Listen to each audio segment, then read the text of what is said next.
खुलुमबाय रायजो राजा नोंथांमोन।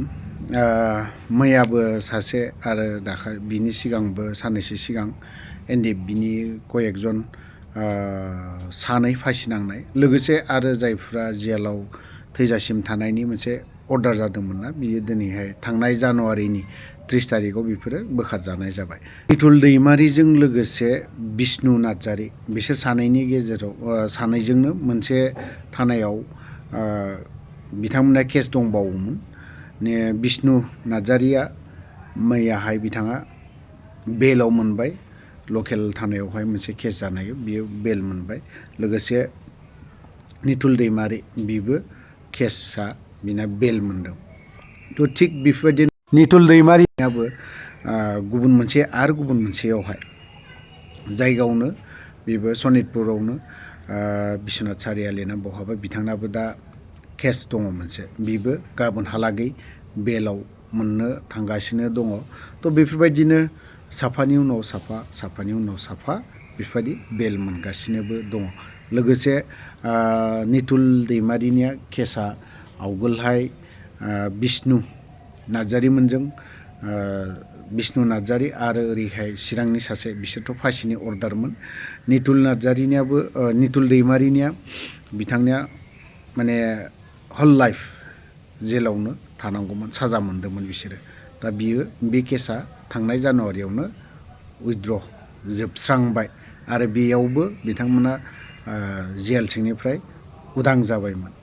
थ' बेफोरबायदिनो बिष्णु नार्जारीजों लोगोसे ओरैहाय गुबुनाव थानायलाय बिसोरो बेल मोनथ'वाखैमोन। सासेया मोनबाय।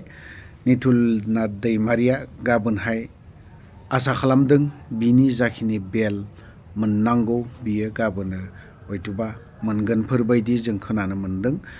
बेखौनो नोंथांमोननो रायजो राजानो जों एसे फोरमायनो मोनना गोजोननाय मोनदों। थ' गाबोन जुदि निथुल दैमारिनि जेल सिंनिफ्राय ओंखारोब्ला बिनिबो माखासे भिडिअ जुदि फैयोब्ला आं हानायमानिखौ हगारनोखौ नाजागोन। थ' माखासे आपडेटआ बेनो। लोगोसे आं नैबे मोनसे बाथ्राखौसो एसे बुंनो लुबैदों। गोबाङानो माने बाथ्राखौ ओरैबायदि बुंलायो, जोंनि प्रमद बर' सारासो बेखौ थाबायनो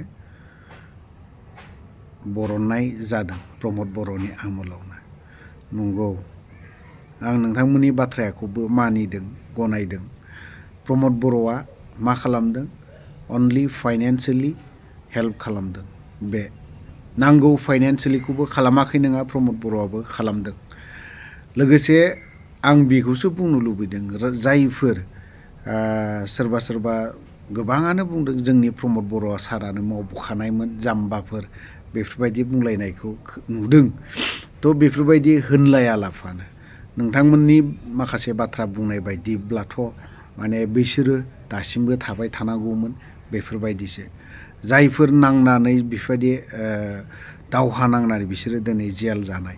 थ' बे हिसाबै नोंथांमोननि मथेब्ला बै बेक्तिफ्राबो सब समाय बिमा बिफानि गोजानाव थानांगौ, बिदा फंबायनि न'खरनि बाहाय बाहागिनि गोजानाव थानांगौ बेफोरबायदिसो बुंनो थाङोब्ला। नाथाय बेफोरबायदि नङा। सोरबाया दिनै प्रमद बर'नि समाव गवाखै, दिनै हाग्रामानि समावसो गदों। नाथाय जोङो 5 बोसोर थानाय समाव मा मोनदों? अनलि हाइनेस केसआ सासेनियाबो उइथड्र जायाखै। मानो खालामना होनो हायासै? प्रमद बर'आ जुदि मोजाङै मावथारदोंमोनबा, नङा होनबा? बाथ्राया बेसोना, खोथाया बेफोरबायदि जालाङो। थ' जोङो धन्यबाद होनांगोन बिथांखौबो। हाग्रामा महिलारि सारखौबो जों धन्यबाद होनांगोन। थ' खारन बावहाय गासैनिबो कन्ट्रिबिउसन दं। सोरबा सासे प्रमद बर'निल' गैया, सोरनिबा गबिन्द चन्द्र बसुमतारीनिल' गैया। बुंनो थाङोब्ला दुखु नाङो, पार्टि वाइससो खोथाया ओंखारलायलाङो। बिसोरनि जाखिनि बाथ्रा बुंनाय पार्टि वाइस खोथा लाङा लाफानो। थ' बावहाय दिनैहाय सोरनिबा अननायाव गदों, बैनि अननायाव गदों, जोंनि अननायावसो गदों, बैनि अननायावसो गदों बेफोरबायदि बुंलायबाबो जानाय नङा। बावहाय जों बुंनांगोन रायजो राजानि अननाय, रायजो राजानि प्रेयार, रायजो राजानि आर'ज खालामनाय, रायजो राजानि अननायाव बेखिनिखौ उदां जादों होननानै बुंनांगोन। थ' गोलाव बाथ्रा बुंनो सानाखै। बेखिनियाव जुदि माखासे बाथ्रा बुंनाया गोरोन्थि जादोंब्ला क्षमा बा निमाहा बिनानै बेखिनियावनो दोनथ'नाय जाबाय। थ' आसा खालामदों जोबथारनायाव निथुल दैमारिखौबो गाबोन उदां अख्रां बा बेलाव मोनफैगोन बा जों न'खरनि बिमा बिफा बाय बाहागि निथुल दैमारिनि बिसोरनि मानसिफ्राबो खाथियाव सब समाय मोनबाय थासिगोन बेखौ आसा खालामदों। थ' जुदि गाबोनो उदां जाथारोब्ला बिनि माखासे भिडिअखौ आं खस्थ' खालामनानैब्लाबो बिहरनानै रायजो राजानिसिम फोसावनोखौ नाजागोन। थ' बावहायनो दोनथ'बाय। जय बर' हारिनि।